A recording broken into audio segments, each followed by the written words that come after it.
Okay, right. Well, then let's actually talk about this. So, obviously, you know, I've got May's answers, so I've got a bit of background on it from her perspective. But can you sort of talk me through it from yours, the genesis of this, how this whole thing came into being? Because it's an innovative and unusual project. I'm just kind of wondering, whose idea it was, and just sort of, how it came from conception to reality. Because this is a sort of idea that lots of people have, but the sort of thing that not that many people actually end up doing. So, like, what was the process by which it came into existence?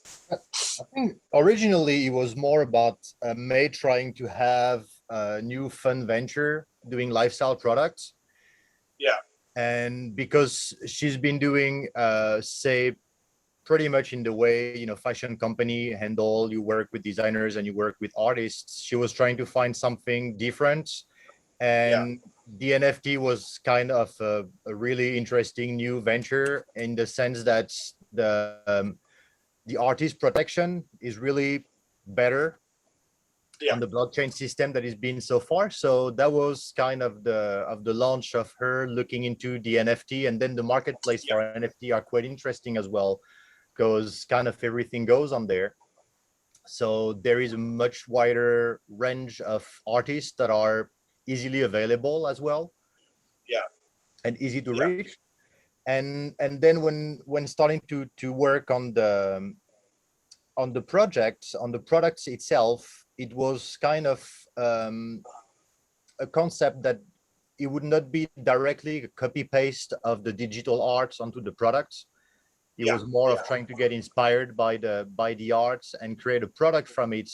And so then we had to try to loop back onto the digital art again. And that's when we thought that like AR would be cool, that we have interaction with the products in the digital realm, especially knowing that the NFTs were not going to be owned by many people compared to the product itself. And so then the people who have simply the physical product can still have a link back to the digital arts that originated. Yes. Okay. I mean, it's an interesting model because most of the NFT stuff that's kind of attracted people's attention so far is, as you say, very much in the specifically in the art space, right? And it's about scarcity. It's about the uniqueness of the items. Mm-hmm. This, I mean, obviously, there's going to be a limited number of people that will possess this, of course, by definition. But this is a little more populist, right? A little more accessible than most of the things people are trying to do with NFTs.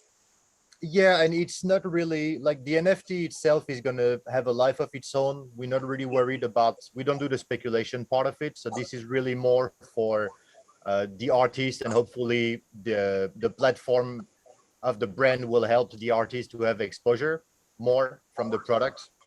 Yeah. Yes, absolutely. Yeah. So what's the reaction of artists and designers when you talk to them about this? Because presumably it's both a sort of fascinating new realm of possibilities for them, and also potentially a little bit discombobulating, right? What's the sort of feedback that you've had from them? I think it's very mixed, because designers and artists are either willing to gamble on see what's going to happen with it, or worried about the fact that it might just be a bubble. So I think any artist or designer who's into like venturing into new technologies is really excited about it, and all the problem it solves with IP is really like obvious to them. Yes. That's I was about to say that must be the bit that leaps out to them, right?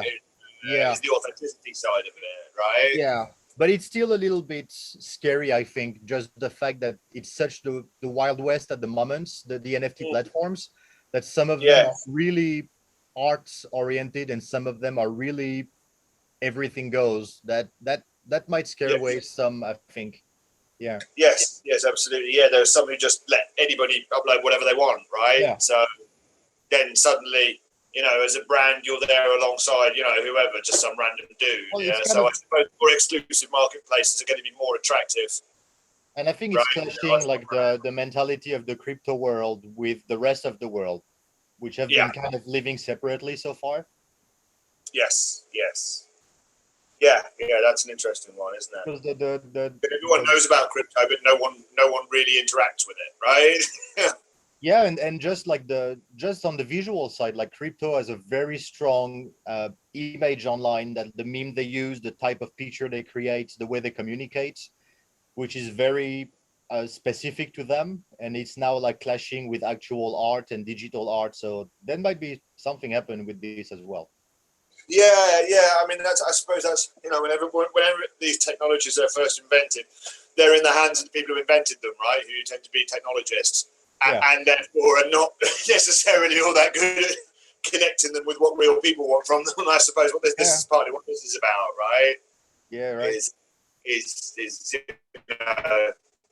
what does this mean in the real world, kind of thing.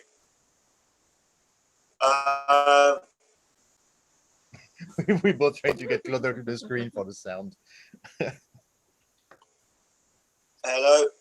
Oh no, you're back. Sorry, you just froze again. But we're having a hiccup. So, talk me through it in terms of what ownership of the digital asset element of Moscrypto entitles people to. Like, what can they do with the NFT that they've got? All right, so I think it's going to be a little bit of a hybrid system, because we have the NFT pure and simple that's going to be on the platform. So like the first one for the first collection is created by Moscrypto for the first project. Later on is going to be probably more curations or collaborations with artists or NFT artists. So that is going to be I don't know if the word traditional NFT function is going to work like a normal NFT. It's already a tradition now. Yeah, old traditions of NFTs stretching back 3 years, whatever. Yeah, exactly. So there's going to be a kind of a standard NFT. There's going to be hybrid products when there's going to be an NFT specific to a very limited product production that are going to be for sale on the Ethereum blockchain. And then there's going to be just the physical product itself that's going to be sold on the e-store, and that's going to be linked to the NFT in the sense that the end users will be able to reinteract with the NFT with the AR app, and it will be from the NFT in the sense that it will be inspired by the art, but there will be no ownership of the.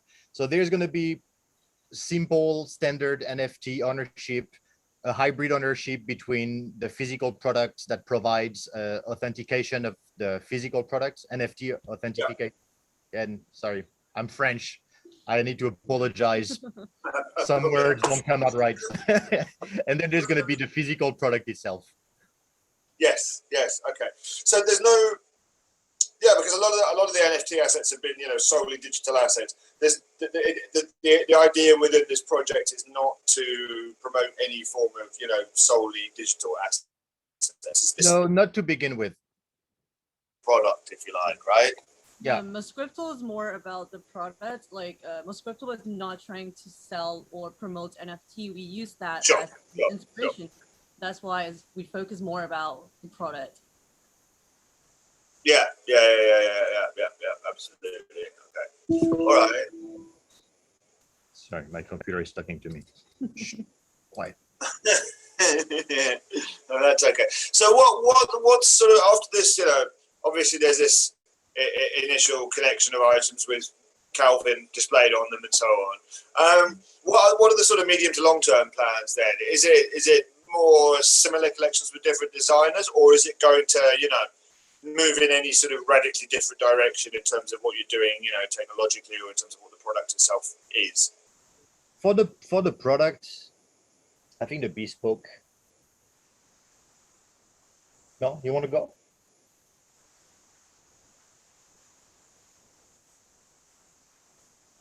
Okay. All right, so I'll let you take this one. So we're still like exploring what kind of product or like how it's gonna go. So for now, like what we had at the beginning is we're thinking of collaborating with artists, not just like NFT artists, but also like designers or craftsmanship, like that Yeah. kind of different field. But for now, we don't actually like we can't really share you exactly what we're going to do. So it's more like Right. a concept that we are going to collaborate with different people. Right, but I mean, presumably the nature of the physical products is, it will naturally evolve, right? Because there could be anything, right? No, it's just going to be in the realm of lifestyle. Okay. Mm-hmm.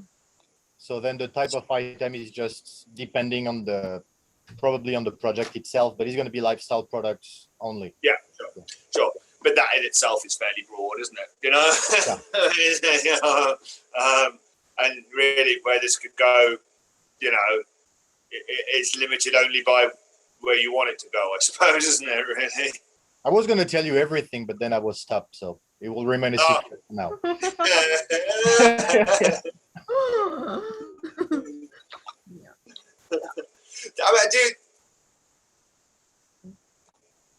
I don't know. I was like, product, right? Oh, yeah. do you think increasingly this will be an expectation that buyers of physical products are going to increasingly expect a kind of digital dimension to that product? Whether that be an NFT, whether that be something as simple as you get clothes, you get a skin version of it that your online avatars can wear. Is this already something that consumers are demanding? I think so, because even without the authentication, like digital items are already a good people like to collect. Yeah. But so far it was not as valuable as it's becoming now. So yeah. I think this is creating like a much more emotional connection with the ownership that people already have with physical items that now they're going to start to have with the digital ones. Yes. So I don't see why they would behave differently with the digital one, because it's already so much part of daily life. Yeah. Now the ownership part as well, isn't it? I think it's good. That will change over time. It's a generational thing, right? Like I'm in my 40s, right? Somebody in my generation sees a digital item as being less real than a physical item. Mm-hmm. That will not necessarily be true for younger generations, as time goes on. Yeah. I mean, the interesting one for me was, the watch company Jacob and Co., who sold a solely NFT version of their most popular model for $100,000 US, right? I mean, that's the tip of the iceberg right there, isn't it? Yeah. Right. And I think like, all the world of game and digital assets for collectors is gonna become much more popularized by that as well. Yes, yeah, absolutely. Yes, collecting. Yeah, collecting, definitely. You just look at like all the brands. Do you know like Animal Crossing, the game? Yeah. Yeah, so all the fashion brand, they're actually like creating collection just for the game. So you can tell like people are willing to spend a lot of money to because they already do spend a lot of money for digital assets, but now they actually can have something they know it's an original, quote unquote. And their image on the internet, it's actually as important as it is in real life for a lot of young generation, especially. Yeah. I mean, everything from games to potentially social media as well, right? You're going to be seeing. I think Gucci managed to sell a huge number of pairs of digital sneakers, right? Yeah. And the interesting thing there was they only charged $12 US for them, Mm-hmm. And so suddenly there, if you're a luxury brand, you've got an opportunity to reach a whole lot of people that you wouldn't normally be able to reach. Yeah. And then I guess you get interesting questions about scarcity and exclusivity, but they're ones that the luxury industry constantly faces, right? Yeah. Okay. All right.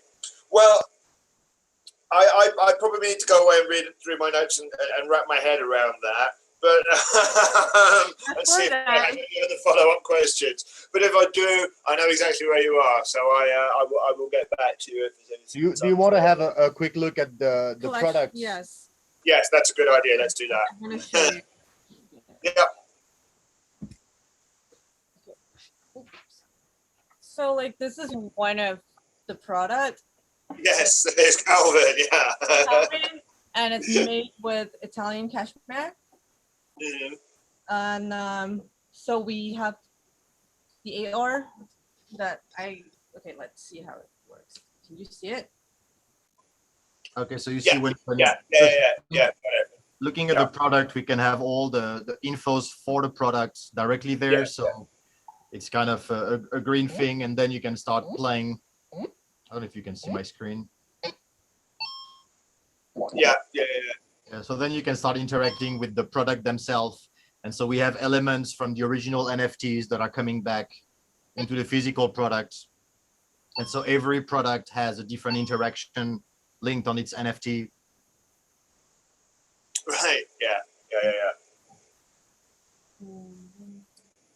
You want to bring? So like for this one, have you got a chance to see our NFT? Hmm? Did you get the chance to see our free NFT? No, I haven't done actually. Sorry. We'll show you right now. So basically, for this one, is inspired by one of the NFT that we create, and Oh well, yes, no, I did see that. Yeah. So like in the inside, so outside is cashmere, is for winter. But the inside we use silk, and then here you can see is actually the background of the NFT. Right. Okay. Yeah. So we try to like combine different elements of the NFT at once instead of just like copying the whole NFT on the pillows. Yeah, this is creating interesting new design opportunities and challenges for people, I suppose, right? Yeah. Mm-hmm. And there's a second one. Oh, the big pillow is too big to so we can't really show with the pillow here. itself. It won't fit in the office. But it will be like a big pillows in real life. Yeah, no, I've seen the images on your website of them. Now we're just gonna show you like how. So that, for example, turns into a tic-tac-toe. Nice. Yeah. Oh, I need to finish it. I'm not very good at tic-tac-toe. I'm sorry. Is it gonna be? I need to be able to win. Oh, I won. Yeah.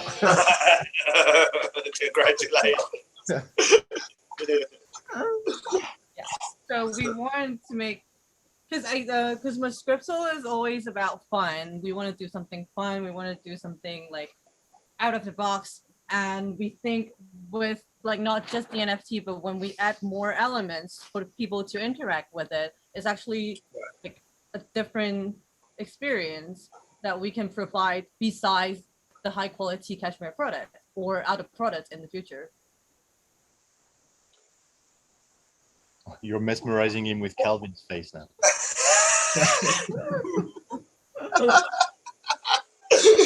He's trying to hypnotize you, I think. Yeah, no, I'm feeling very sleepy all of a sudden. It's not dangling a watch in front of the camera. It's Calvin on the watch. I imagine it's an interesting sell at a consumer level as well, this one, right? Yeah, and it's something new to bring like interaction with products that are kind of unusual. You wouldn't think about them as being linked with anything digital. Yes, yeah, absolutely, yeah. It must be something that needs a bit of explanation as a consumer proposition, I suppose, at this point in time, right? I mean, that will change, but presumably a huge amount of your time is spent, on sort of explanatory marketing, if you like. Yeah. But I think if you've seen the site as well, the image is quite out of the box. So I think it's Yes. Even if it's a surprise, it's almost not surprising anymore that there are these kind of features inside. Yeah. Absolutely. All right. Well, thanks very much for that, guys. As I say, I've got lots of things that I need to sort of read to and ponder. So if I have any questions, I know where you are. But for the time being, thank you for your patience, both with me and with the technology. Thank you. Thanks very much for your time. Thank you. Bye. All right. Thank you. See you then. All right.